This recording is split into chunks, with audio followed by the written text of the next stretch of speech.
ஏரோப்ளேனோட பின்பகுதி cone ஷேப்பில் வடிவமைச்சிருக்காங்க. அதுக்கு என்ன காரணம்னு பார்த்தா, ஏரோப்ளேனோட டெயிலில் ஒரு நாசில் வச்சுருக்காங்க. ஏரோப்ளேனில் என்ன இன்ஜின் நம்ம யூஸ் பண்ணுறோம் அப்படின்னா, கேஸ் டர்பைன் அப்படிங்கிற இன்ஜினை தான் நம்ம யூஸ் பண்ணுறோம். இந்த இன்ஜின் ஏர்ப்ளேனில் எங்கே வச்சுருப்போம் அப்படின்னு பார்த்தீங்கன்னா, விங்குன்னு சொல்லக்கூடிய அதோட இறக்கைகளில் தான். அப்படி இருக்கும்போது பின்பகுதியில் எதுக்காக இந்த நாசிலை வைக்கிறோம் அப்படின்னு பார்த்தோம்னா, அந்த இடத்துல ஏபியூன்னு சொல்லக்கூடிய ஒரு ஆக்சிலரி பவர் யூனிட் இருக்குது.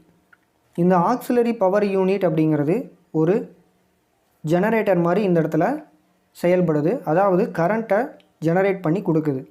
இதை நம்ம ஸ்மால் ஜெட் இன்ஜின் அப்படின்னு சொல்லலாம், மினி இன்ஜின்னு சொல்லலாம்.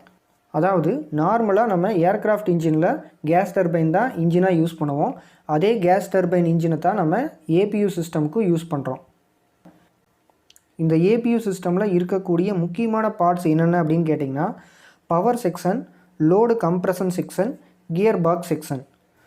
ஒரு ஏபியூ சிஸ்டத்தை நம்மளால் வேணுங்கிற லோடில் நம்ம என்ன பண்ணிக்க முடியும், ரன் பண்ணிக்க முடியும். இந்த ஏபியூ சிஸ்டம் 120 வோல்டேஜ் ஏசி கரண்ட்டை ஜெனரேட் பண்ணி கொடுக்குது. இதன் மூலம் கிடைக்கக்கூடிய எலக்ட்ரிக்கல் பவரை யூஸ் பண்ணி தான் ஏர்க்ராஃப்ட் இன்ஜினை நம்ம ஸ்டார்ட் பண்ணிக்கிறோம். அது மட்டும் இல்லை, ஏரோப்ளேனில் இருக்கக்கூடிய எலக்ட்ரிக்கல் சிஸ்டம்க்கெல்லாம் தேவைப்படுற பவரை நம்ம இந்த ஏபியூ சிஸ்டம் மூலமாக தான் நம்ம எடுத்துக்கிறோம். இப்போது ஒரு ஏரோப்ளேனோட ஆக்சிலரி பவர் யூனிட்டை பற்றி நம்ம நல்லா தெளிவாக தெரிஞ்சுக்கிட்டோம். இதோட ஹிஸ்ட்ரி அப்படிங்கிறது பார்த்திங்கன்னா, இந்த ஏபியூ சிஸ்டமை ஃபஸ்ட்டு எப்படி யூஸ் பண்ணாங்க அப்படின்னு பார்த்திங்கன்னா, 2 ஸ்ட்ரோக் ஃப்ளாட் இன்ஜினாக தான் யூஸ் பண்ணாங்க. அதாவது செகண்ட் வேர்ல்டு வார் அப்போ தான் ஜெர்மன் ஜெட் இன்ஜினில் இந்த இன்ஜினை யூஸ் பண்ணியிருக்காங்க.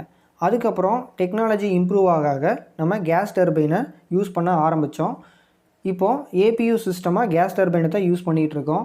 ஸோ இது முதல்ல எந்த ஏரோப்ளேனில் இன்ட்ரடியூஸ் பண்ணாங்க அப்படின்னு பார்த்தீங்கன்னா, போயிங் 727 அப்படிங்கிற மாடலில் 1963 தான் முதல்ல பயன்படுத்தியிருக்காங்க. ஸோ அதிலிருந்து இப்போ வரைக்கும் ஏபியூ சிஸ்டமாக நம்ம கேஸ் டர்பைனை தான் யூஸ் பண்ணிகிட்டு இருக்கிறோம். ஸோ இந்த கேஸ் டர்பைன்லேருந்து வெளியில் வரக்கூடிய கம்பஸ்டான கேஸை அதிகமான வெலாசிட்டியில் வெளியில் தள்ளணும் அப்படின்னா நமக்கு அதிகமான த்ரஸ்ட் ஃபோர்ஸ் கிடைக்கும். அதனால ஏரோப்ளேன் இன்னும் வேகமாக மூவ் ஆகி போகும். ஓகே.